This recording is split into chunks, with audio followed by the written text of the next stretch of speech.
estratégicos del municipio. Así que bienvenidos a los tres y muchas gracias por acompañarnos acá.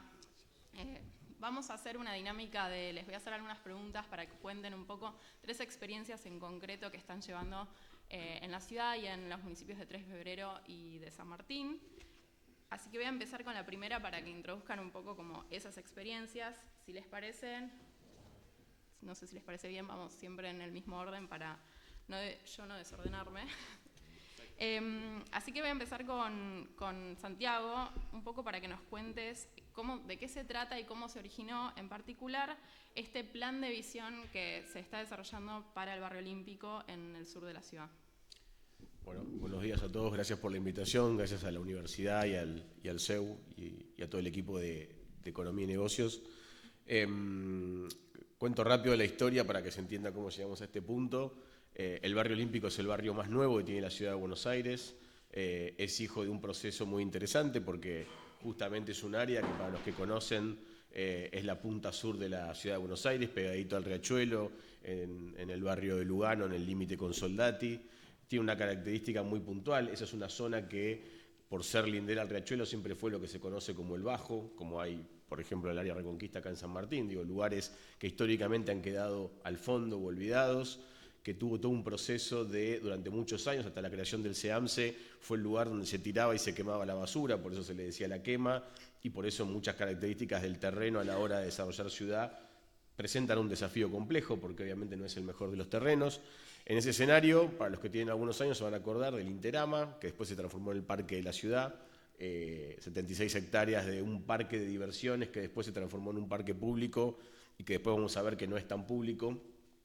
Y también estamos trabajando en eso, y un proceso muy interesante que fueron los Juegos Olímpicos de la Juventud. La Ciudad de Buenos Aires en el 2013 postula y gana la candidatura para ser sede de los Juegos Olímpicos de la Juventud del 2018, y ahí empieza un proceso de 5 años que tuvo que ver con una inversión muy grande desde el Estado de la ciudad en infraestructura, es decir, acondicionar todo ese entorno para poder recibir los Juegos, y se define la construcción de la Villa Olímpica, es decir, la sede para que se alojen los atletas en lo que hoy es el barrio olímpico.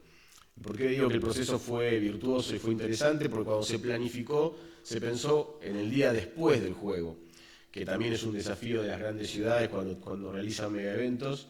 Eso, poniéndolo en concreto, fueron 30 edificios, 1.159 viviendas, 3.400 personas que hoy viven ya desde el 2019, cuando terminó el proceso de los Juegos. Y a partir de ahí, todo un trabajo que lidera la Corporación del Sur que tiene que ver con cómo se continúa desarrollando ese área. Es decir, un barrio, insisto, el más nuevo de la ciudad, con características muy particulares y muy distintas al entorno, pero con un proceso que tuvo que ver con un marco normativo, la 5704, que es la ley del barrio olímpico, y que también planteó algunas características interesantes que son las que nosotros creemos que están permitiendo ese desarrollo hacia adelante. Y fundamentalmente el proceso de planificación tuvo que ver primero con una visión, el desafío de qué hacemos el día después de los Juegos Olímpicos para que esto no quede. Hay 2 casos emblemáticos que trabajamos con el CEU muy a fondo, que son como los 2 ejemplos, uno de lo que debiera ser un día después de un megaevento y otro de lo que no debería ser. Y ahí tenemos Londres 2008, donde se hicieron los Juegos Olímpicos y se logró regeneración del tejido urbano y recuperación de un área muy degradada en la ciudad de Londres. Y por el otro lado, Río 2016, también Juegos Olímpicos. En ambos casos o en ambos ejemplos, situaciones muy similares. Es decir, ustedes saben que los megaeventos tienen una paradoja que es, se trabaja durante 5 o más años, se pone un montón de plata para un evento que dura un mundial, un Juego Olímpico, 30, 40 días, y es muy importante tener claro qué va a pasar el día después con toda esa infraestructura. Y después coordinar, ¿no?, las áreas que hacen al evento, pero también todo lo que es el entorno, el transporte público, la accesibilidad, los servicios, la infraestructura. Y yo creo que en el caso de la ciudad podemos decir que los Juegos Olímpicos de 2018 y su día después realmente han sido un proceso virtuoso que se continúa dando, que sigue teniendo lugar y que es un poco lo que vamos a contar ahora. Muchas gracias, Santiago. Bueno, este es, ya decía él, ¿no?, un ejemplo en concreto, así que vamos a hablar un poquito ahora con Alejandro de un caso un poco diferente, que tiene que ver con el establecimiento de áreas de desarrollo prioritario en la transformación del tejido industrial de San Martín, ¿no? Así que, Alejandro. Sí, bueno, yo para contestar esta primera pregunta, quiero hacer ahí un poquitito un encuadre y alguna cuestión más de la historia, un poco de la industrialización en Argentina, muy sintético porque San Martín corrió más o menos con esta misma suerte, ¿no? A partir del año 40 empieza un proceso de industrialización en la Argentina que tiene ahí su mejor momento en los primeros años de la década del 70, con aproximadamente 125.000 establecimientos industriales y aproximadamente 1,5 millones de personas participaban como operarios en la industria. Con el golpe cívico-militar y con las políticas de desindustrialización, con la apreciación cambiaria y con la apertura económica, hay un gran deterioro del sector industrial en la Argentina que acompaña a San Martín porque tenía ahí un ADN muy industrial, así que en esos momentos, ese periodo que duró aproximadamente 25 años, generó, bueno, en la Argentina y en San Martín un deterioro muy grande de la industria, que hizo que, por ejemplo, en el sector de Villa Lins fuera un gran cementerio de industrias y después una nueva, las industrias textiles de mano de obra muy intensiva, textiles, metalúrgicas, no sé qué, cerraron y tenían gran concentración de gente, que después te voy a explicar un poquitito, pero esos grandes espacios se abandonaron, ¿no? Después, ya para los primeros años de este siglo XXI, hay una nueva política, digo, con incentivos que están vinculados a la producción, se revaloriza el tipo de cambio, hay un impulso al consumo interno y en eso San Martín encuentra una política nacional que está alineada con los objetivos que tiene la ciudad, ¿no? Que es un perfil industrial con fuerte arraigo en el consumo interno. Se expanden ahí estos sectores de consumo masivo como el sector textil, el alimenticio, el metalúrgico. Hoy, afortunadamente, San Martín tiene aproximadamente 3.500 pymes industriales, 90% de las industrias son pymes, más del 65% son empresas familiares. Los sectores más predominantes son el sector metalúrgico, que colabora con más o menos aproximadamente con el 20% de la producción, el 15% del sector plástico, el 10% del sector textil, bueno, y alimentos y químicas también más o menos en esos valores. El sector textil es el que representativamente genera más mano de obra acá en San Martín. Estos son datos de un censo industrial que nosotros hicimos en el 2023. En el censo anterior, que lo había realizado la UNSAM en el 2005, arrojaba ahí una cantidad de 2.000 pymes, aproximadamente 2.000 industrias acá en el sector. San Martín contribuye con el 5% del Producto Bruto de la provincia de Buenos Aires y con el 10% del Producto Bruto Industrial de la provincia de Buenos Aires. Bueno, así las cosas y planteado esto, entendimos que el sector industrial era identitario en San Martín y que era una gran palanca de desarrollo. Entonces dijimos con qué abordaje generamos un entorno más competitivo o cómo agregamos valor a esto, ¿no? Entonces, bueno, resolvimos que una estrategia no viable eran ejemplos como el de Barcelona, de reindustrialización, de pasar a otros lugares, toda la industria que por ahí la teníamos en el primer cordón sobre la General Paz, porque en realidad en San Martín, hay poco espacio. Después igual voy a contar que hay algunos parques industriales que se han generado cerca del Buen Aire, pero no podíamos hacer esa transformación con ese formato. Entonces, decidimos fortalecer, revitalizar y reconvertir nuestro sector industrial, pero no de esa forma, sino generando una convivencia más saludable, teniendo en cuenta el ADN nuestro, que es que conviven industrias y vecinos medianera de por medio. Entonces dijimos que que ahora sí, necesitábamos generar con las pymes un impacto positivo, digo, teniendo en cuenta el desarrollo ambiental, el desarrollo económico y el desarrollo social, una ciudad pyme con un desarrollo sostenible. Entonces nos propusimos estrategias que tenían que ver con el desarrollo sostenible con este contexto que nosotros teníamos, ¿no? Que es después lo que voy a contar, que fue lo que hicimos, ¿no? Muchas gracias, Alejandro. Ahí, bueno, yo ya voy viendo algunos elementos en común que tienen que ver con identidades de los lugares, con procesos que suceden, por ahí algunos con eventos concretos como el de Barrio Olímpico, otros como con un proceso que tiene más larga data. Así que ahora voy a pasar al caso de 3 de febrero con Bautista para que nos cuentes un poco como estrategias que ya vienen a plantear como instrumentos de financiamiento para poder motivar el desarrollo local.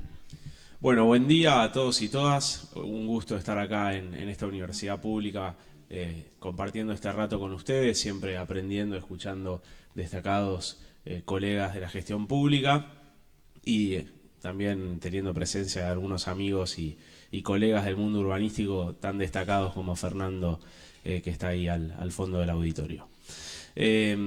Bueno, la Argentina de alguna manera, si uno ve la tendencia del PBI per cápita, y les parecerá raro el sesgo económico de hablar de PBI per cápita cuando estamos discutiendo el desarrollo de las ciudades, en definitiva, uno ve del 2010 en adelante un proceso de estancamiento en la tendencia de la evolución del PBI per cápita, donde hay en definitiva una caída sostenida de ese PBI per cápita.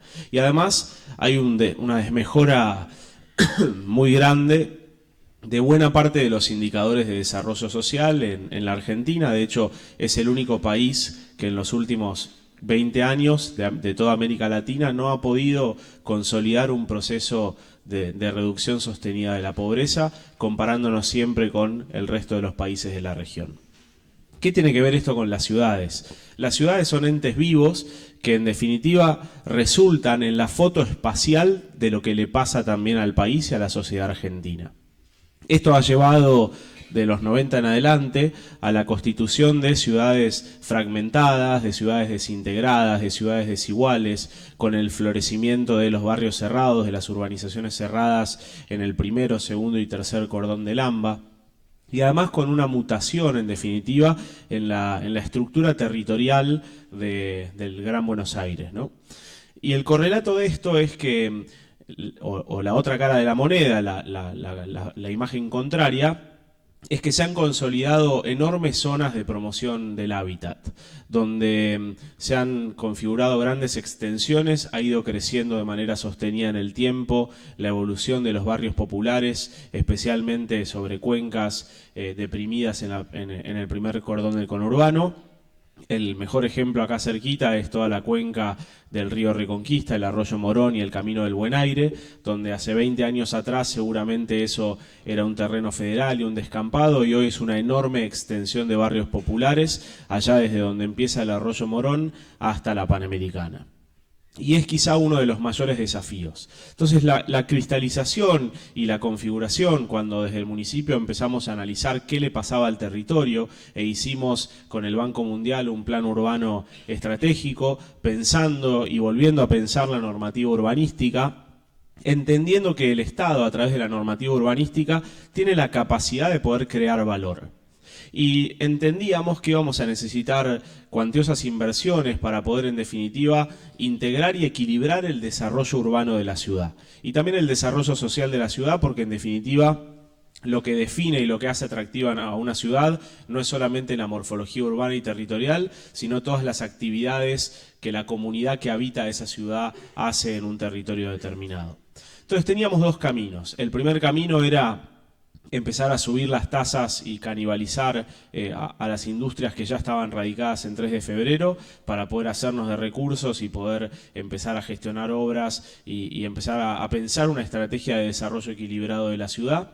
O la segunda estrategia era hacer un enfoque de economía urbana, una estrategia de desarrollo urbano integrado, territorial, que nos permitiera trabajar en dos grandes ejes: la movilización de grandes parcelas, para lo cual creamos el Banco de Tierras como instrumento característico para esa movilización de suelo urbano, en primer lugar, y en segundo lugar, una estrategia de economía urbana sostenible que nos permitió ejecutar o ser el primer municipio de toda la provincia de Buenos Aires en ejecutar un programa de un modelo financiero basado en la gestión de suelo urbano, creando la plusvalía por mayor aprovechamiento constructivo y por cambio de uso en una ciudad del primer cordón del conurbano, que a la fecha nos ha dado recursos por 7 millones de dólares y que además genera un desarrollo equilibrado de la ciudad, porque permite captar valorización inmobiliaria cuando uno le da mayores indicadores a una parcela en el centro de una ciudad y además piensa una ciudad densa, homogénea, compacta,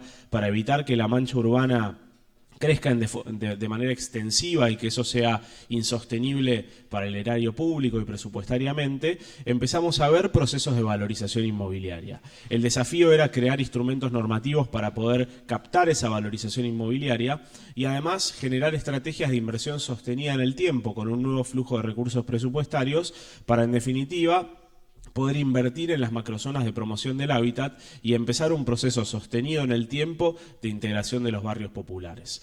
Eso fue lo que fuimos construyendo y lo que ya tiene 5 años de recorrido y nos permitió pensar estrategias de integración territorial y nos ha ido también dando la posibilidad de hacer una inversión o un flujo de inversión sostenida en buena parte de los barrios populares, generando mayor igualación, porque recursos que salen del centro de la ciudad y que permiten en definitiva equilibrar el territorio y hacer justicia social, integrando barrios populares con recursos que vienen de la potencia del desarrollo inmobiliario.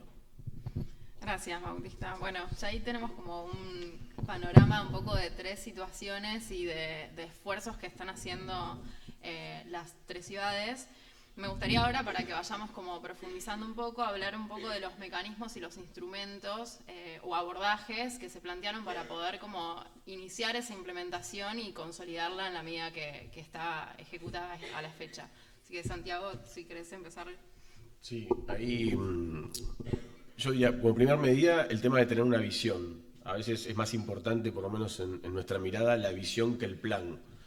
Todos cuando nos sentamos con la hoja en blanco, tenemos siempre esa tendencia a, bueno, quiero hacer un plan perfecto hasta el último detalle, la última esquina, la última vereda, y es un juego apasionante.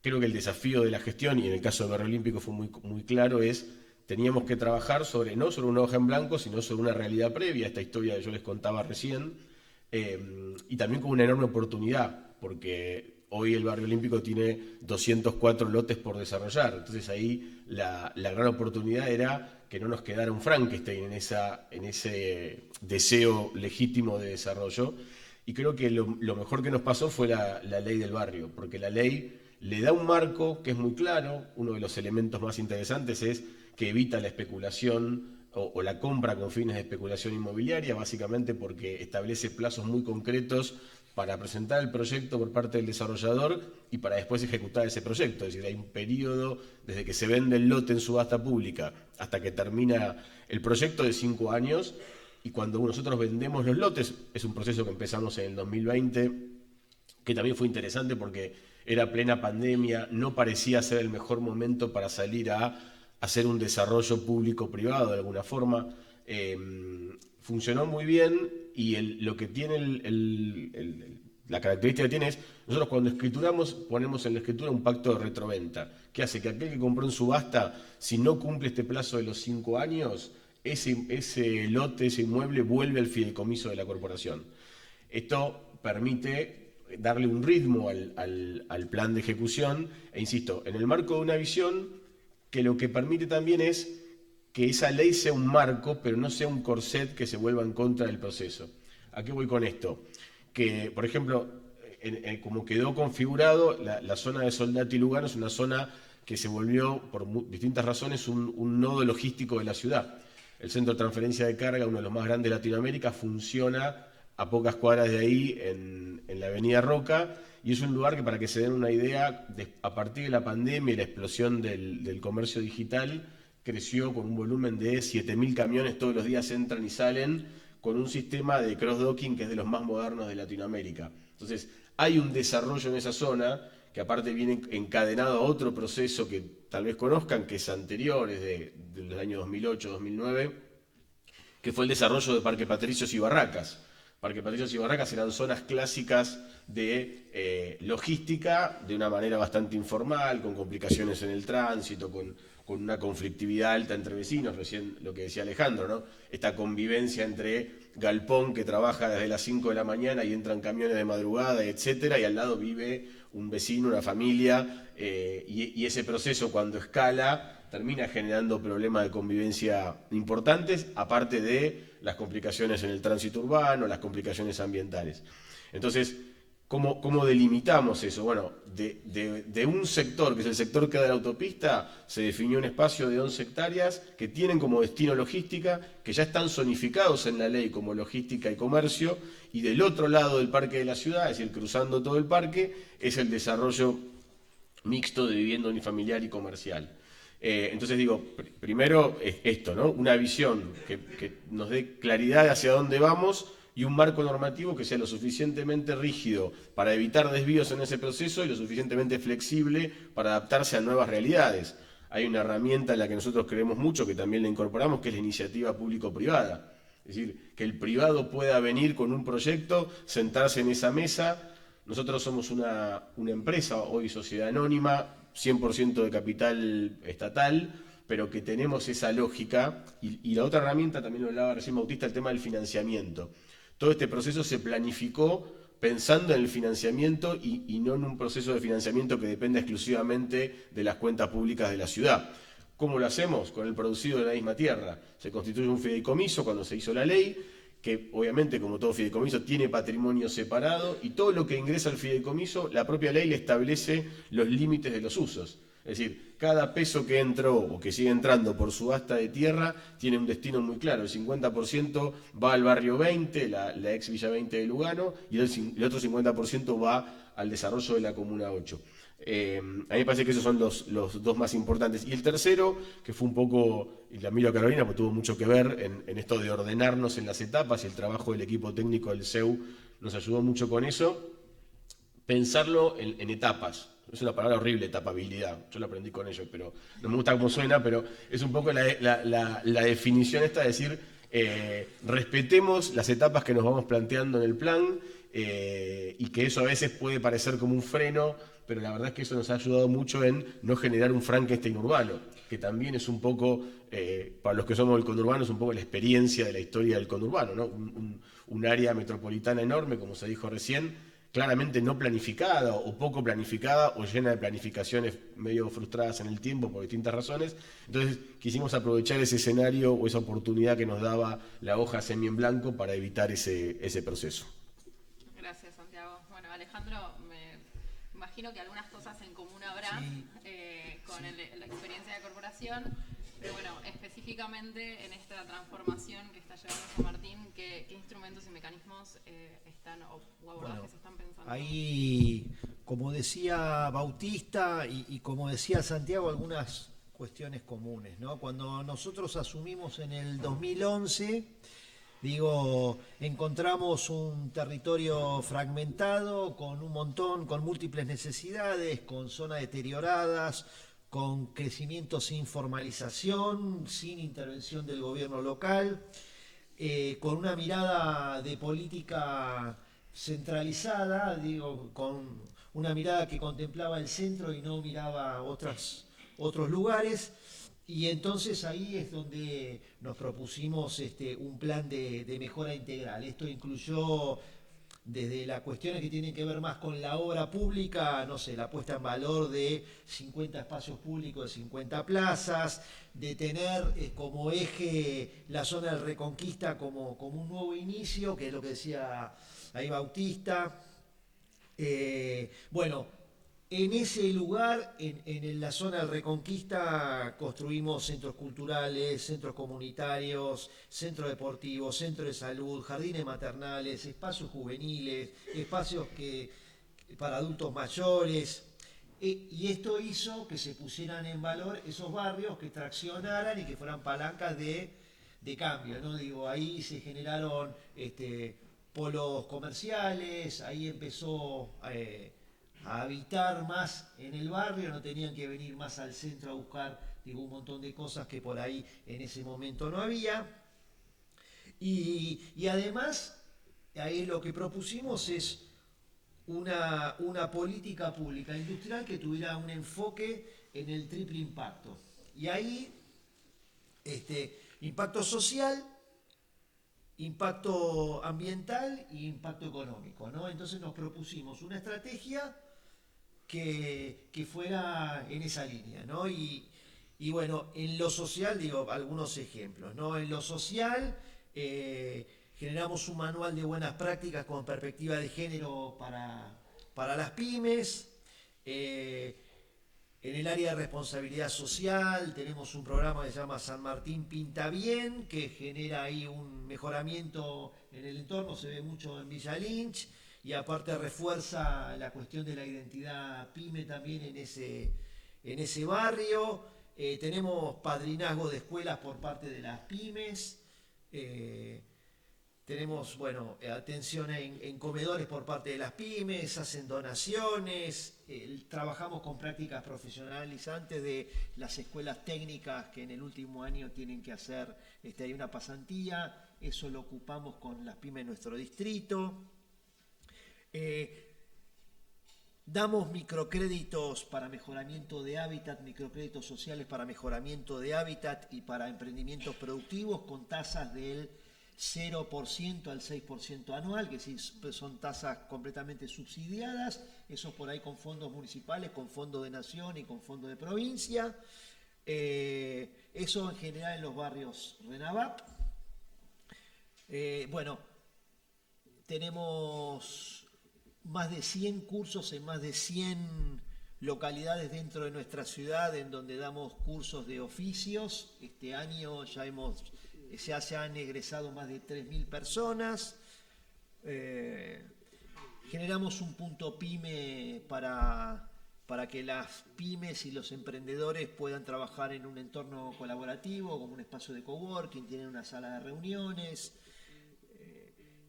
Tenemos una feria de manos, que es una feria de artesanos, que hace ya más de 10 años que participan en nuestra plaza central, y aparte después vamos a otras plazas, en general los fines de semana.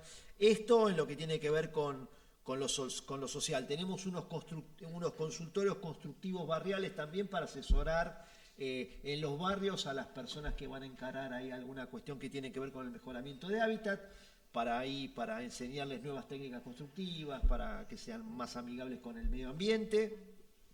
En la cuestión ambiental tenemos un programa de eficiencia energética para pymes. Tenemos armamos una red de gestores energéticos conjuntamente con el INTI y con empresas también de nuestros vecinos de 3 de febrero.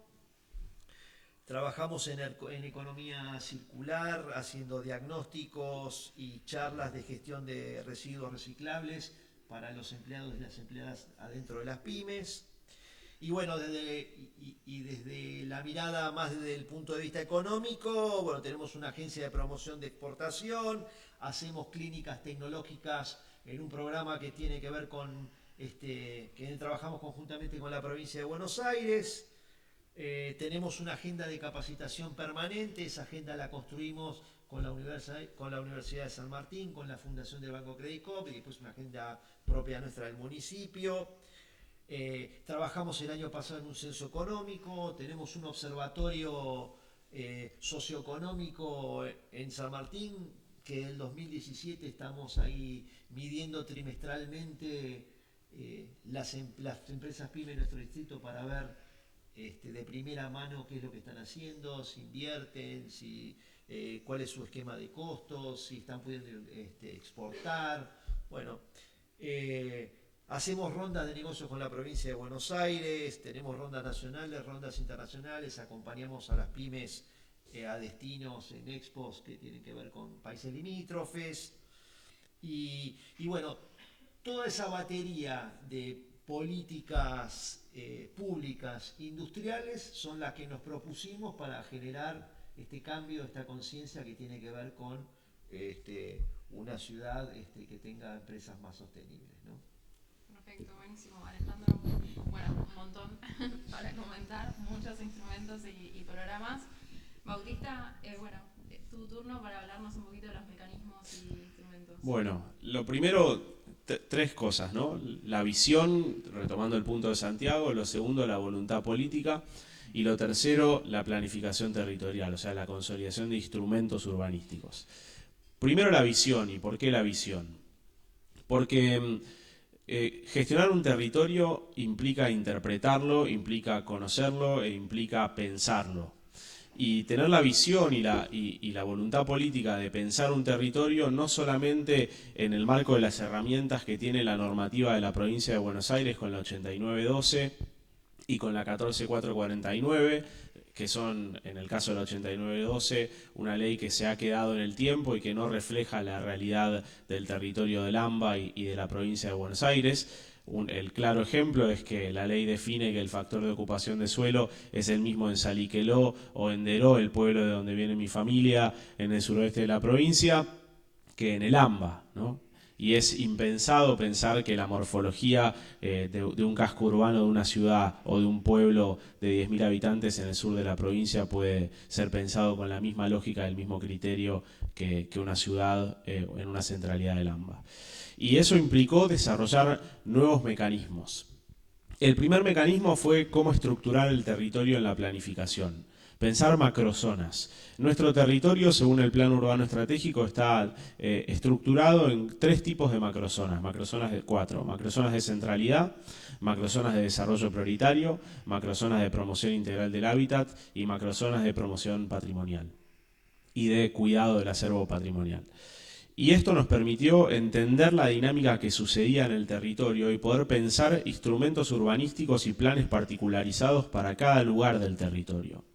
En el caso de las macrozonas de promoción del hábitat, no nos atamos solamente a los barrios populares, sino que empezamos a pensar qué pasaba en la degradación territorial que sucedía en el entorno de los barrios populares. Con algunos de los docentes de esta casa evaluamos el caso de la fábrica Ex Metalpar, por ejemplo, una fábrica que dejó de funcionar hace ya cerca de 8 años y que dejó un entorno sumamente degradado.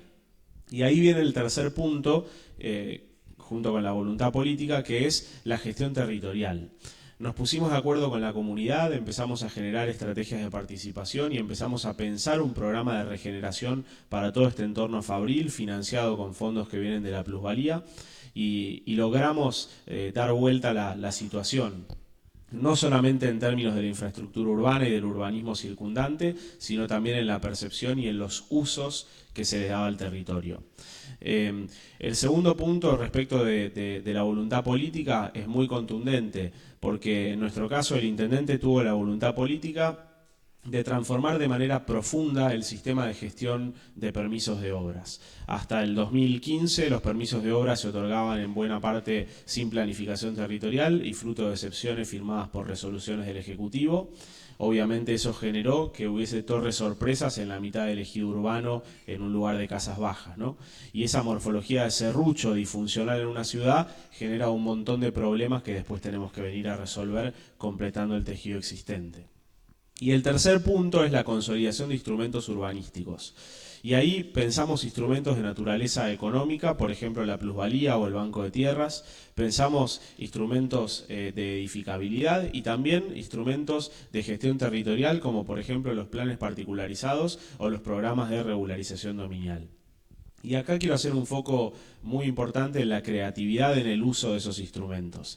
Creamos el documento de ampliación de derechos, por ejemplo, donde nosotros como Estado certificamos posesión de las familias que habitan en un barrio que hace 30 años el Instituto de Vivienda construyó en la provincia de Buenos Aires, o un plan federal de vivienda, y que obviamente la escritura nunca llegó. Y esos barrios, después de la primera o segunda generación, empezaron a sufrir un proceso de degradación territorial. La manera de intervenirlos no es solamente poner recursos en el mejoramiento habitacional, sino también trabajar en que la gente pueda tener la posesión efectiva de su vivienda reconocida por el Estado y que además le permita no solo certificar domicilio, sino hacer un trámite en cualquier oficina pública o en cualquier empresa prestataria de servicios, y además generar mecanismos creativos, por llamarlo de alguna manera, como usar la ley de prescripción adquisitiva administrativa, la 24320, para poder hacer procesos de regularización dominial, ¿no? Entonces, la creatividad a la hora de armar una batería de instrumentos que son la caja de herramientas con la cual nosotros vamos a intervenir sobre el desarrollo y el tejido de la ciudad, por un lado, y por el otro lado, la creatividad a la hora de implementar los instrumentos existentes, siendo audaces y animándonos, en definitiva, que es a lo que nos invitó nuestro intendente, a poder, en definitiva, vencer las barreras propias de la normativa y pensar con creatividad cómo atender los problemas del territorio. Gracias, Bautista. Bueno, ahí fuimos escuchando un poco cómo fueron implementando distintas estrategias. Me gustaría escuchar ahora de parte de los tres cuáles son esos cambios que se pusieron en marcha, ¿no? ¿Qué es lo que se está transformando o qué efectos podemos ver ya en el municipio, en la zona en donde se está interviniendo? Sí, uno creo que el más importante, exige un poco del cambio de visión, tiene que ver con un concepto que venimos trabajando hace muchos años, que es no pensar, cuando se habla, sobre todo cuando se habla del sur de la ciudad, no pensarlo como el sur de la ciudad, sino como una nueva centralidad. Es decir, pararnos sobre, en este caso el barrio olímpico, si uno pusiera un compás e trazara un círculo, eso implica una nueva centralidad respecto, sobre todo, de una parte importante de la zona sur del conurbano. Probablemente impacte mucho más en algún sector de La Matanza o de Lomas o de Lanús. Mucha de la infraestructura que se llevó adelante, pienso en el puente olímpico, que es un puente sobre el riachuelo que conecta de manera directa el sector de Lugano, Soldati con Lanús, le ha dado una nueva dinámica al barrio. Algo que, algo que decía recién Bautista, el hecho de haber regularizado dominalmente todo el barrio olímpico en su totalidad, es decir, el 100% de las personas que viven en el barrio olímpico, las 1.159 unidades de vivienda están escrituradas, están los consorcios de los 30 edificios constituidos, y esto es central incluso para la vida comunitaria del día a día. Todos conocemos, y lo decía bien él recién, la experiencia, sobre todo en la provincia de Buenos Aires, grandes complejos urbanísticos que por ahí tienen 30 o 40 años y todavía siguen sin escriturarse o sin regularizarse. Eso por un lado. Después, el hecho de haber constituido un barrio donde viven 3.400 personas generó toda una dinámica. Cuando se hicieron las primeras adjudicaciones, se subastó en el 2020 todo lo que son los locales comerciales. O sea, hoy el barrio tiene casi el 70% de sus locales comerciales ocupados, y eso hace que el comercio de proximidad minorista funcione muy bien. Eso también le da una nueva dinámica al barrio. Y otro eje que venimos trabajando mucho, sobre todo desde diciembre, tiene que ver con la constitución de un nuevo polo de entretenimiento en el sur de la ciudad, que tiene su epicentro en la zona del barrio olímpico, porque tiene la capacidad instalada. ¿Qué quiero decir con esto? Nosotros en un corredor de pocos kilómetros tenemos el autódromo, tenemos el parque de la ciudad, tenemos el estadio Mariterán de Weiss, que es un estadio que construyó y administra la Corporación del Sur, que es un estadio cubierto para 15.000 personas. Entonces, ¿cuál es la definición incluso de las políticas culturales del último tiempo? Que la mayor cantidad de eventos masivos sucedan en el sur de la ciudad. Pues aparte, si uno se lo pone a pensar, tiene mucha lógica.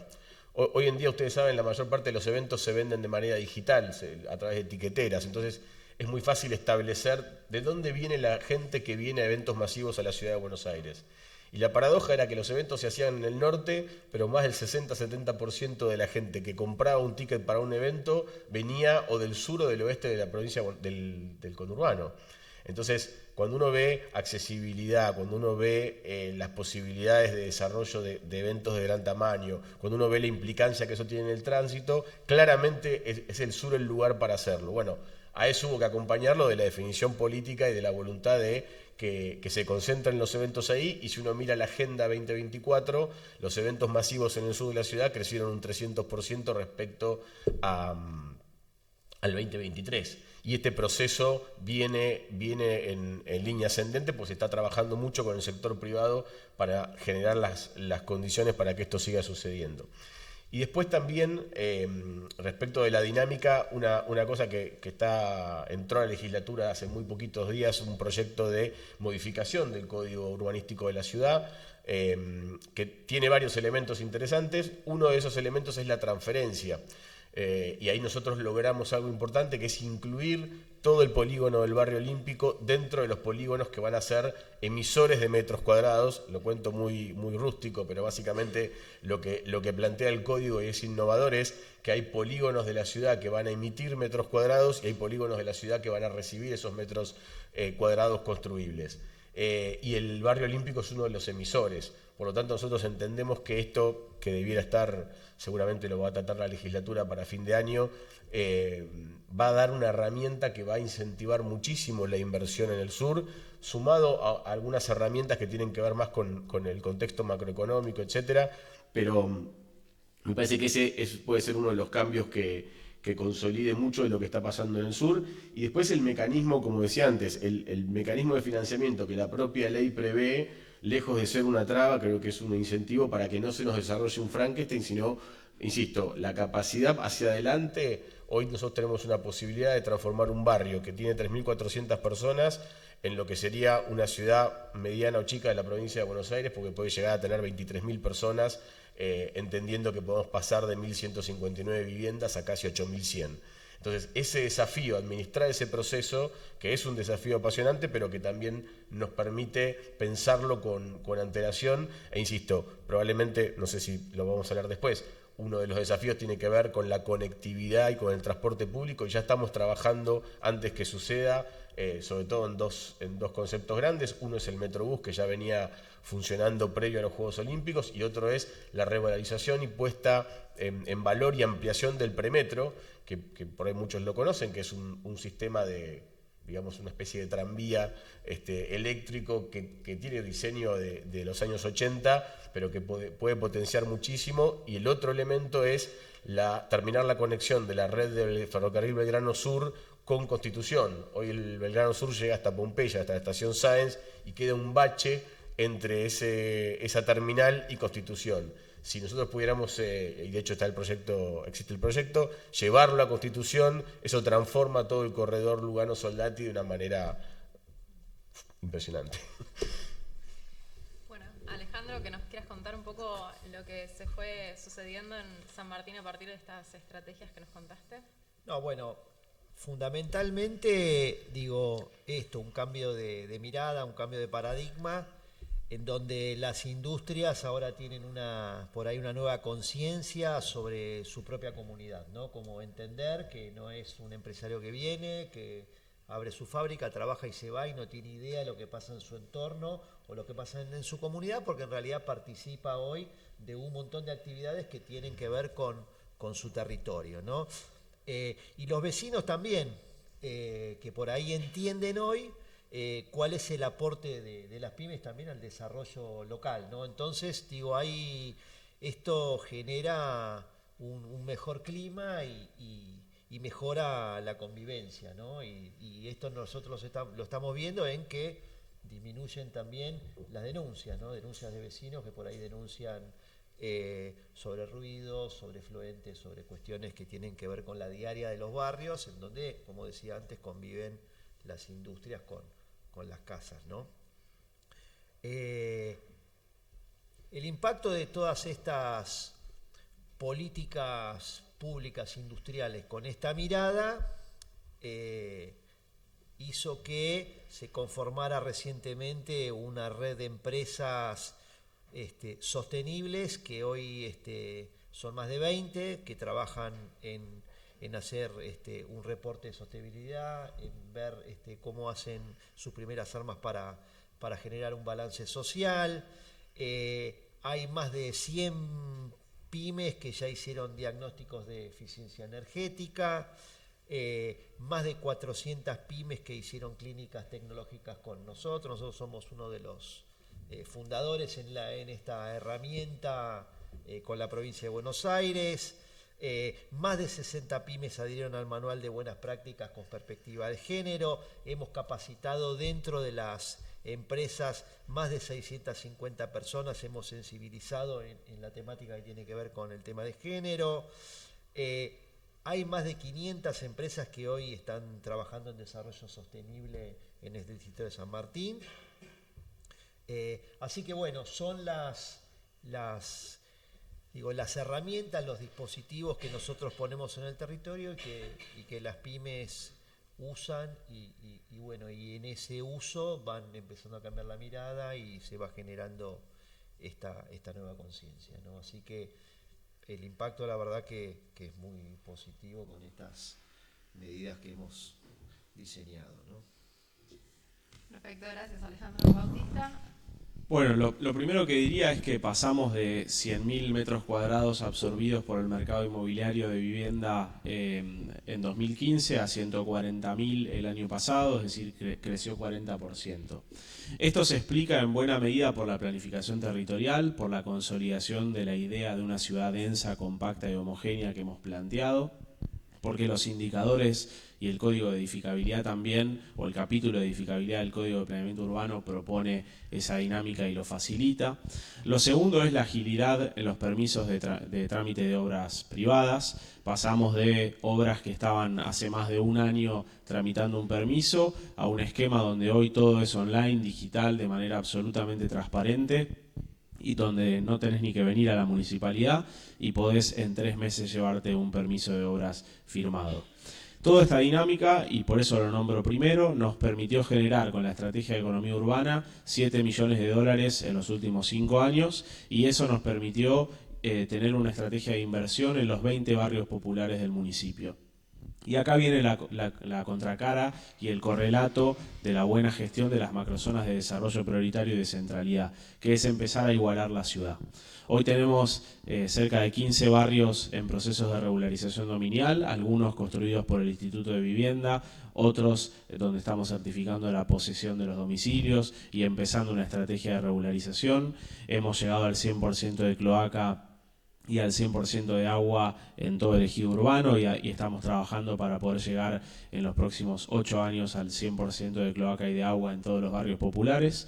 Tenemos hoy una estrategia muy consolidada de inversión en lo social, apalancada en la estrategia de desarrollo urbano, donde el 100% de las sedes comunitarias del municipio, de todos los programas sociales, unidades de desarrollo infantil, envión, que hacen a la comunidad en los barrios más vulnerables del territorio, están el 100% renovadas y con una infraestructura de calidad. Y además nos permitió hacer infraestructura sanitaria, renovar el 100% de las unidades sanitarias que tenemos en el territorio, de los hospitales monovalentes también, y empezar una dinámica de gestión territorial en sentido amplio, no solamente en la visión del territorio, sino apalancar la visión del territorio, el desarrollo de la centralidad de la ciudad como elemento subsidiario de la política de integración territorial, de la política de integración de los barrios populares, y tenemos algunos casos como el caso de Capitán Bermúdez, que es un caso que estudió un equipo de la universidad, que está sumamente avanzado, donde hicimos apertura de calle, consolidación de pasajes, mejoramiento habitacional, luminaria, espacio público y consolidación también de la movilidad en todo el entorno del barrio. Es decir, estamos logrando en poco tiempo alcanzar uno de los principales objetivos, que es integrar un barrio popular al 100% en sus indicadores sociourbanos, como también lo hicimos con el barrio Villarrizo, a 4 cuadras de la General Paz, atrás del Golf, que no tenía ni cloaca, ni agua, ni calles, ni tampoco alumbrado público, ni espacio público. Hoy lo tienen, y el objetivo es apalancar el 100% de esas inversiones en los recursos que provienen de la estrategia de economía urbana y de la plusvalía que se genera por el desarrollo inmobiliario. Buenísimo, gracias Bautista. Yo tengo ganas de comentarles un montón de cosas y seguir haciendo preguntas, pero nos va quedando cada vez menos tiempo, así que les voy a hacer una última pregunta y después al final vamos a cerrar con 2 reflexiones de 2 investigadoras de acá de la universidad, que ya las voy a presentar. Para una última ronda de preguntas quisiera preguntarles un poco qué creen que debería pasar para que este tipo de proyectos, de políticas, de estrategias tengan continuidad, se puedan escalar, y si pueden como por ahí me echar algo respecto a, bueno, qué es lo que aprendieron, ¿no?, de este proceso. Aprendimos mucho, estamos aprendiendo todos los días. Primero creo que es clave esto que hablábamos recién, que tenés que tener una visión sobre todo, y está bien que tengas un plan. Lo que no está bueno es que el plan te termine siendo contraproducente por el nivel de detalle, sobre todo en un escenario.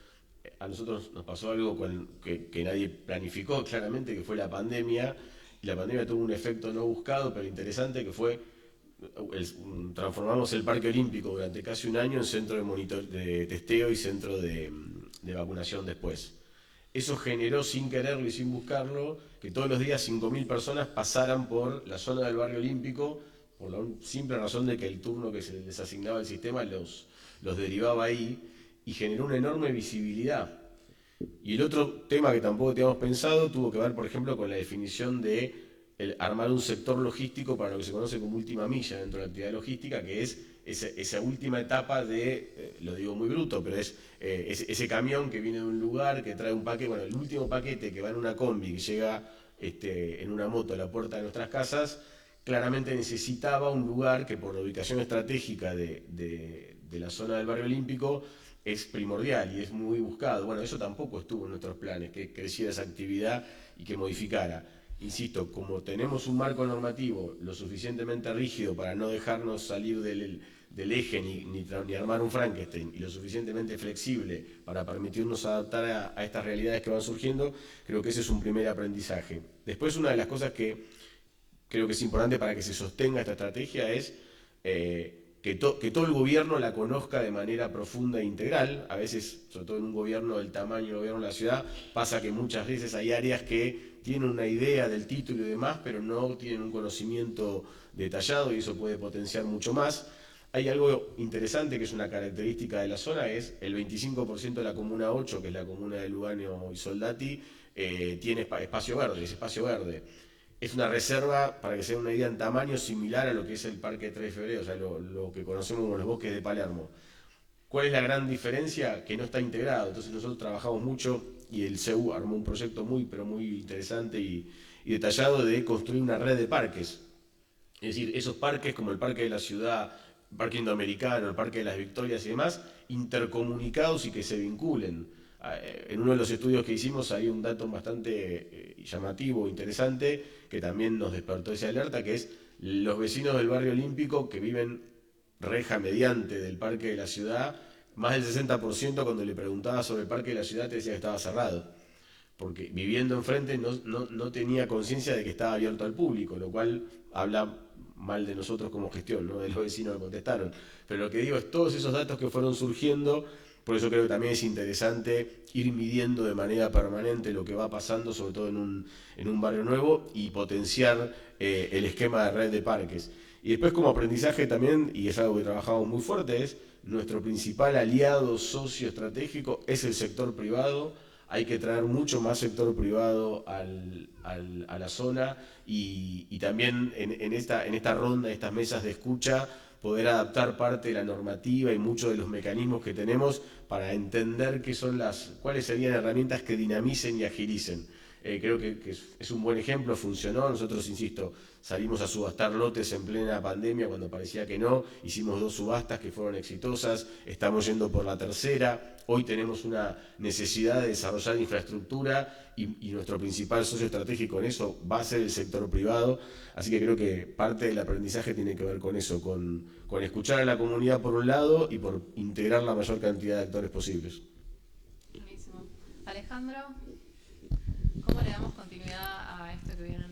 No, digo, algo que decía Bautista en algún pasaje, digo, la decisión política es fundamental. Si no hay decisión política es muy difícil tener una estrategia de largo plazo, entender el territorio y cuáles son los límites del territorio para por ahí no hacer cosas que uno no podría hacer.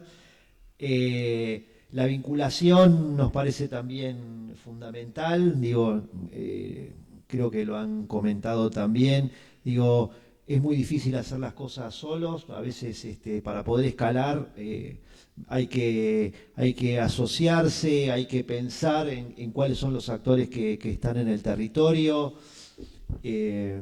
Nosotros, por ejemplo, no sé, tenemos un centro de entrenamiento textil, y ese centro de entrenamiento textil lo organizamos conjuntamente con la Federación Argentina de Indumentaria, con la Cámara de Indumentaria.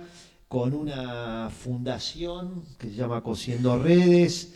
Los aportes nos los hace el Ministerio de Trabajo de Nación y con la gente del barrio que se forma en habilidades textiles, que después va a trabajar en el sector de la confección de indumentaria, pero trabajamos en forma conjunta todos los actores del territorio, ¿no? Y eso me parece que es la forma, ¿no? Es el Estado poniéndose al frente, pero como decía Santiago, con el sector privado, con los gremios, con las instituciones científico-tecnológicas, con los que hacen el aporte del conocimiento. Me parece que es fundamental trabajar en red, ¿no? Así que, bueno, esas cuestiones me parece que son esenciales para poder trabajar y para poder sostener en el tiempo todas estas políticas. Bien, creo que para que esto sea sostenible en el tiempo, lo primero es convencer a la comunidad política local. Y en nuestro caso la plusvalía fue votada por unanimidad y eso es algo muy potente y muy importante, porque además es contarle a los vecinos que cada obra que se hace en un barrio popular o integrando la ciudad viene fondeada por ese fondo. Entonces, el día que a alguien se le ocurra decir, bueno, elimino esto y que vuelvan las excepciones y que vuelva la desorganización en la planificación territorial, eso va a tener una consecuencia real, que es que la ciudad cada vez va a ser más segregada, cada vez menos integrada y va a haber cada vez menos inversión en las macrozonas de promoción del hábitat. Eso como primer punto. Como segundo punto, creo que nos debemos un debate profundo en la provincia de Buenos Aires sobre dos ejes. El primero, una ley de suelo, tres ejes, una ley de suelo. El segundo, y una ley de suelo para las ciudades del AMBA para el siglo XXI especialmente, entendiendo que la ciudad no la hace el Estado y no la planifica solamente el Estado. Lo segundo es una ley de economía urbana. Ojalá la provincia de Buenos Aires sea la primera provincia de la Argentina, no solo en tener una buena ley de suelo, sino también una ley de economía urbana. Y lo tercero, que no todo dé lo mismo. Que el día que un intendente vaya a ver a un ministro de Infraestructura o a un ministro de Desarrollo Social, teniendo la experiencia de Santiago que estuvo sentado en ese lugar y que hizo un enorme trabajo, no puede dar lo mismo el intendente que haga bien las cosas en términos de gestión territorial que el que haga mal las cosas. Y esto es muy importante. El ministro de Infraestructura de la provincia, antes de financiar una obra, debería preguntarle, ¿vos tenés un plan de gestión de suelo urbano? Sí. ¿Y generás recursos extra presupuestarios captando valorización inmobiliaria? No. Bueno, entonces no te financio. ¿Y generás recursos captando plusvalía por cambio de uso? No, entonces no te financio. ¿Y tenés una estrategia para administrar la tensión residencial industrial y para reconvertir y regenerar zonas de la periferia del distrito? No, entonces no te financio. El día que eso pase, que las ciudades en serio tengan los incentivos a hacer las cosas bien en gestión territorial, creo que va a ser un antes y un después muy potente en el desarrollo de todo el área metropolitana de Buenos Aires. Gracias, Bautista. Creo que ambicioso la visión, pero bueno, lo dijeron creo que los tres, es importante tener una visión clara hacia dónde ir. Así que en primer lugar les quiero agradecer a los tres por sentarse acá, conversar con todos nosotros sobre este tipo de estrategias, estos proyectos, lo que va sucediendo en el territorio. Y con eso, bueno, si les podemos dar un aplauso porque me pareció muy buena la charla.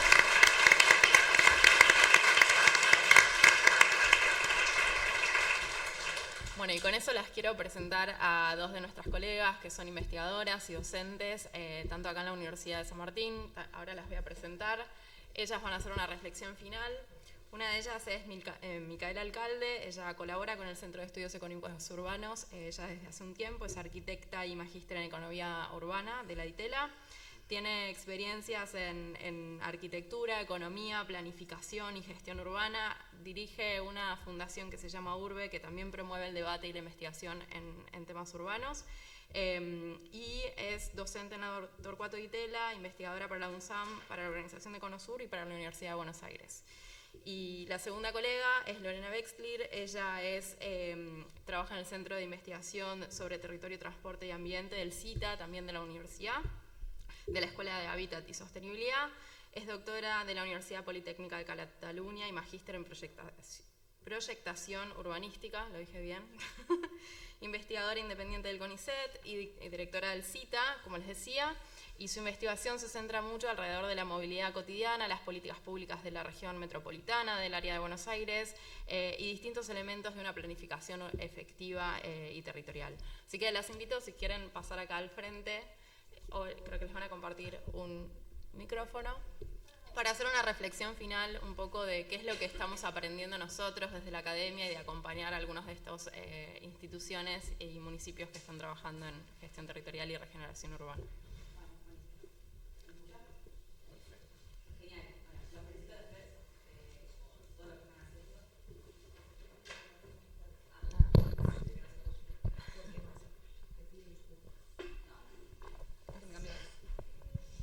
Perfecto.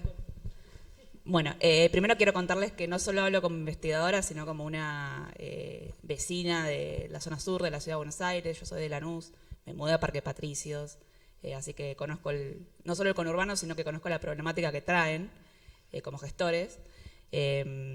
Santiago, quiero en parte destacar, cuando hablas esto de que bueno, el Barrio Olímpico tiene esta idea de centralidad para el área metropolitana de Buenos Aires. Creo que pocas veces se ve en estos planes, en estas visiones, como una idea de AMBA, ¿no? Esto que vemos a veces que está tan poco organizado que no, por lo menos a las personas que estamos en el territorio no nos llega, y lo veo con mucho entusiasmo. Escuchar que no solo el riachuelo es una barrera que divide la provincia de la ciudad, sino que empieza a verse eso como un territorio que ya existe, que funciona, que tiene sus propias dinámicas, tanto económicas como sociales, ¿no? Como, bueno, decir parque cultural, porque ya sabemos que tanto porcentaje de la gente viene de acá y va a ser receptora de eso. Digo, eso me parece que es no solo fructífero para la visión que tiene del barrio, sino que habla muy bien del proceso que están llevando a cabo. Eso es lo que me parece más destacable. Luego de Alejandro, también me tocas un poco la fibra interna, porque vengo de una familia de pymes de la provincia de Buenos Aires y digo, ¿cuántas veces nos pasó esto de ver que faltaba ese tipo de política de vinculación de la empresa, de la pequeña empresa con el Estado y qué podía generar esa sinergia? Entonces, ver que se está dándose de laburo territorial es desde ya que también me parece que está muy bien. Incluso hablaste no solamente de eso, sino hablaste de cuestiones sociales, de género, digamos, es como que empieza a ser multidisciplinaria la gestión del municipio, y eso también me parece que es súper destacable. Y bueno, Bautista, bueno, trabajamos ya en la evaluación del fondo, y qué decir, bueno, es lo que muchas personas que estudiamos economía urbana y somos del territorio aspiramos, ¿no? Esto de rever esta ley, la 8912, que puso muchas limitaciones a nuestra calidad de vida. Y la verdad que destaco la experiencia del 3 de febrero para que no sé si habíamos hablado, no es replicable tal vez, pero sí, perdón, no es escalable, pero sí es replicable para que otros municipios lo puedan tomar. Realmente invito a todos a que puedan leer los estudios que hicimos para tomar de ejemplo, porque en un contexto por ahí de menos presupuesto y demás, lograr este nivel de autonomía municipal es muy importante. Entonces, nada, bueno, te felicito y espero que les haya servido mi reflexión. Gracias, Mica. Lorena. Bueno, buenos días, gracias por la invitación y bueno, interesantísimas todas las experiencias. Me parece que es muy interesante también estar juntos acá, que la comunidad científica y académica esté próxima a estas experiencias, incluso participando a veces como decías, en la tapabilidad de las mismas. Me parece muy importante que estas experiencias ya son exitosas porque sirven de referente local, digo, ya empezamos a referenciarnos, digo, no sé, hablamos, Parque Patricio ya es una referencia, pero estoy segura que estas tres también, y entonces, si bien nos asimos muchas veces de ejemplos internacionales, está bueno como ustedes los presentan, que incluso los discuten, no queremos ser como, no sé, Barcelona que erradicó la industria, o como, bueno, Londres que convirtió bueno, y entonces esta idea de circulación de políticas locales, sur-sur, bueno, me parece que ya ahí aparecen experiencias exitosas, son un éxito más allá de los problemas que puedan ir surgiendo lógicamente en el desarrollo de las mismas, porque la ciudad es un organismo vivo y va generando nuevas demandas, etc. Yo tomé un montón de notas, voy a hacer comentarios random, no voy a ser tan ordenada como Mica.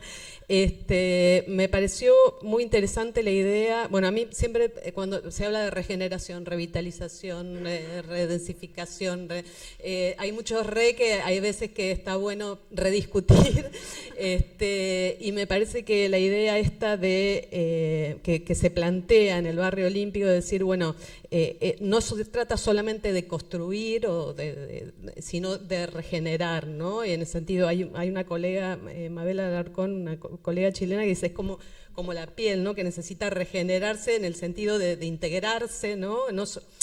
O sea, superar esta idea de, dice ella, de la visión de construir, ¿no? Solamente, sino también es necesario incorporar componentes ambientales, de la sostenibilidad ambiental, social y también de la económica, como quedó acá manifestado, para que esto tenga continuidad en el tiempo, ¿no? Entonces, me parece que esta idea de regeneración diferente a la de construcción meramente es un paso adelante muy importante, ¿no? Y en esta integración está la integración también con el entorno, como explicabas, con la idea de aprovechar ya atractores que existen, ¿no?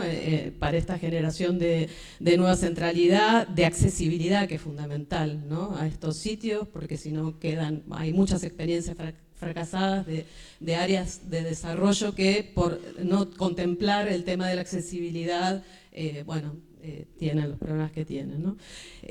La cuestión me pareció que surgió de la industria urbana, nosotros estamos estudiando esta temática, especialmente en el caso de Villa Lynch, porque nos parece un caso significativo de convivencia entre industria y residencia, donde aparece ahí una cuestión que desafía los códigos urbanísticos, ¿no? Porque las normativas son zonificaciones pensadas en usos únicos. Bueno, en 3 de febrero están trabajando el tema de las zonificaciones mixtas, que es un ejemplo muy interesante. En el caso de San Martín, la idea de distrito tech y la idea de que no toda la industria es igual, y no solo tiene que ver con el tamaño, sino también hay industrias que conviven mejor con la vivienda que otras, que se trata de problemas que hoy no están en la normativa, como por ejemplo los problemas de los ruidos, del tráfico de los efluentes que mencionaban, y que de alguna manera, de la ocupación total, las normas que dicen no se puede ocupar el lote y sin embargo la industria necesita ocuparlo. Entonces, ¿cómo compensar esto? Son problemáticas que nos plantean desafíos, ¿no? y que son bien interesantes.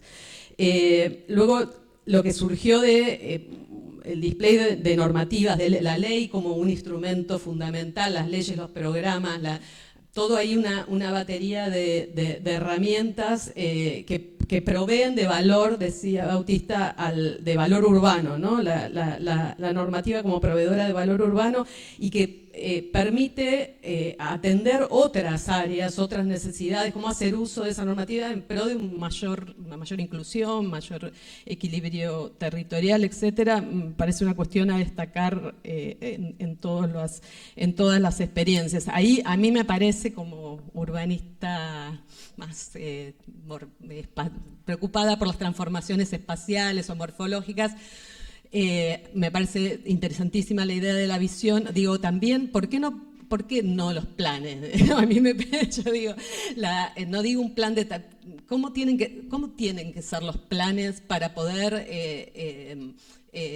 acomodarse o adaptarse a estos cambios, ¿no? No ser un corset, como decías, pero bueno, yo me pregunto si en el caso de 3 de febrero, bueno, aparecía, yo digo, hablar de estudios urbanos sin mapas es como raro, pero yo uso la cabeza, se me venían las macrozonas, los corredores, las zonas prioritarias, etcétera.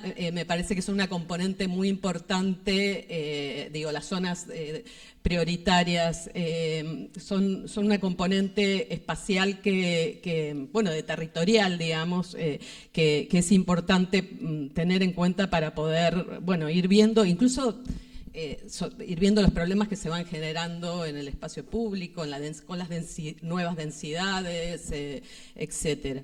Y la última cuestión que me parece importante y que todo esto no se construye solo desde una mirada desde arriba, pero está bueno como traerlo de vuelta, en esta idea de regeneración, la importancia de las fuerzas vivas, de las comunidades. Me pareció interesantísimo todas las políticas que llevan adelante desde el municipio de San Martín, que tienen en cuenta a los actores, a los vecinos, a las pymes, las distintas áreas del propio municipio y toda esa serie de programas donde se hace transferencia, se hace, se involucra a la comunidad en todos sus sentidos, ¿no? Así que, bueno, nosotros vimos en el caso de Metalpar ese trabajo, en un ejemplo chiquito, ese trabajo con la gente como una preocupación de 3 de febrero muy importante, de involucrar a los vecinos y que los propios vecinos muchas veces no decidían, pero sí eran parte fundamental, digamos, en ese proceso de regeneración del área, bueno, en el caso específico de Metalpar, ¿no? Así que, bueno, muchas gracias. Gracias, Micaela y Lorena, por los comentarios.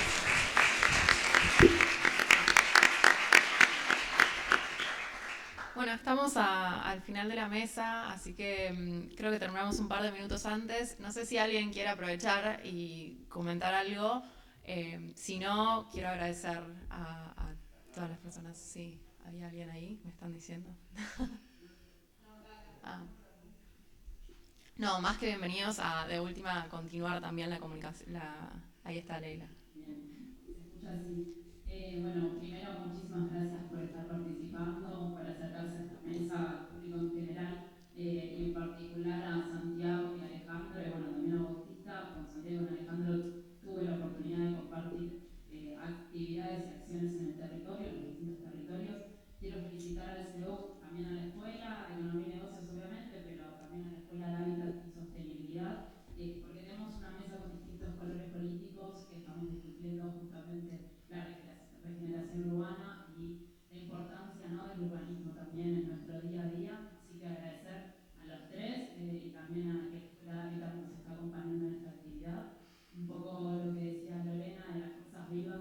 Para mí es muy emocionante ver que en estos 3 procesos la universidad fue parte, asesorando, diseñando, pero también investigando, que para nosotros es muy importante seguir generando conocimiento de lo que se está haciendo hoy para poder poner en valor las políticas del sur, que quizás sabemos que en el norte muchas veces todo esto es parte de la universidad y está garantizado y documentando, pero hoy estas 3 acciones son documentadas por la universidad, así que felicitar a Carolina en nombre del CEU, de todo el CEU que también está acá acompañando y siendo parte, pero quizás preguntar cómo se puede mejorar este proceso donde la universidad es parte. Digo, poder tener alguna reflexión de los actores que están en el territorio sobre el rol de la universidad en ese proceso. Gracias. ¿Alguno quiere tomar una respuesta? No, yo agradezco que me hayan enseñado etapabilidad, que es difícil de decir, como dije antes. No, pero creo que el rol de la universidad fue central porque ayuda. Siempre el que está en la gestión pública tiene como esta tensión permanente entre lo urgente y lo importante, ¿no? Y siempre, a veces, digo, ¿no? Arrancás el día y la agenda del día la arma la coyuntura, lo que va pasando, lo que surge. Y poder tener espacios de reflexión y de creatividad en términos de gestión y sobre todo ayudarnos a pensar, por lo menos de mi mirada, lo más importante es que nos ayuden a pensar fuera de la caja, como se dice ahora, o poder, de hecho, nosotros en el plan del Barrio Olímpico había una ley que votó la legislatura por unanimidad también, que eso era una fortaleza muy grande, y después había que ponerse a implementarlo, y obviamente cuando uno se sienta con el equipo hay una mirada, y hay, hasta te diría muchas veces de parte de los que estamos en la gestión, cierta soberbia de, bueno, si yo estoy acá porque yo lo tengo clarísima y yo sé por dónde hay que ir, ustedes hagan lo que nosotros decimos, y creo que poder romper con eso en lo cotidiano es muy importante, y todo este proceso que contamos seguramente habrá sido parecido en San Martín en 3 de febrero, tuvo mucha modificación en el camino y de hecho la sigue teniendo y fueron apareciendo elementos. Para mí eso es central, que la universidad tenga esa no solo el insumo técnico y la capacidad de investigación, sino la capacidad de poner en crisis cuestiones que por ahí damos por sentadas y que nos ayudan mucho en la gestión.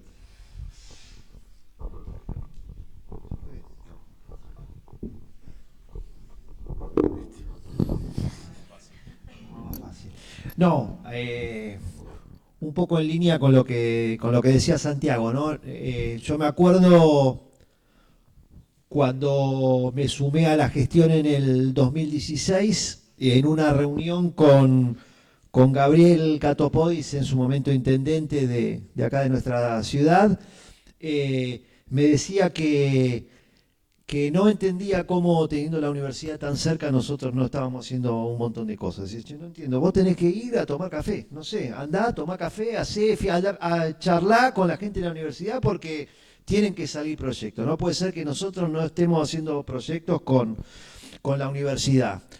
Hoy estamos trabajando, ni hablar con la capacitación que tenemos permanente. Tenemos una diplomatura para directores de pymes acá en la Escuela de Economía y Negocios. Estamos trabajando ahora, en este momento, con una encuesta permanente de hogares que estamos ya lanzando en el territorio, lo estamos haciendo con la Universidad de San Martín.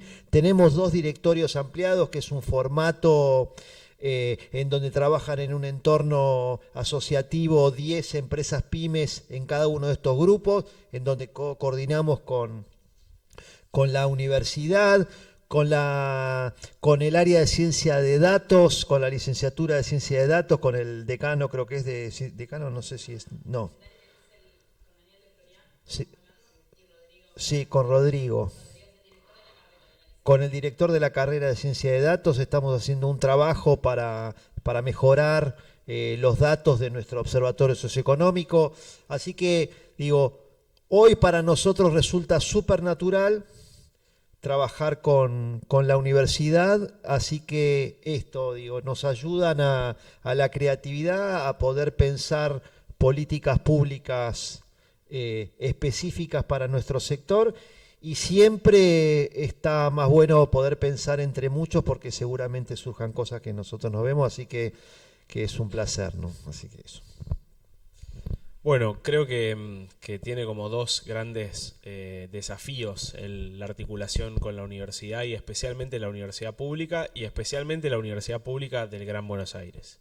El primero es que son los que hacen que la política no se ahogue en un vaso de agua muchas veces, ¿no? Ahora que está en danza y en discusión el tema de la obra pública. La obra pública que probablemente se fue para no volver tal como la conocimos en los próximos 10 años, porque es muy probable que la coyuntura haga que eso suceda de esa manera. Uno puede hacer una valoración negativa, positiva, etcétera, ¿no? Pero independientemente de eso, tenemos 2 caminos. O nos enfrascamos y nos ahogamos en un vaso de agua y nos ponemos a gritar que vuelva la obra pública, o la universidad nos ayuda a diseñar nuevos mecanismos para proveer de infraestructura a nuestra población que sean distintos a lo que veníamos pensando. Y haciendo que el Ministerio Nacional de Infraestructura vuelva a ser un Ministerio Nacional de Infraestructura para el Desarrollo y deje de ser lo que en buena medida también ha sido producto del devenir de los últimos tiempos.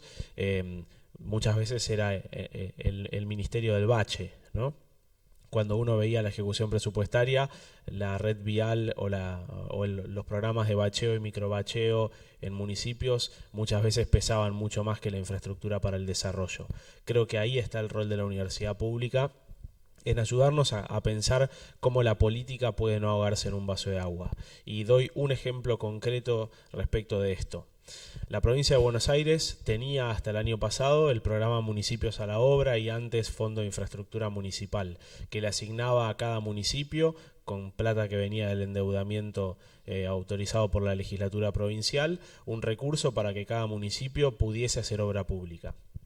En nuestro caso, la plusvalía del desarrollo inmobiliario más que duplicó lo que la provincia de Buenos Aires le asignaba a 3 de febrero por el Fondo de Infraestructura Municipal y el programa Municipios a la Obra.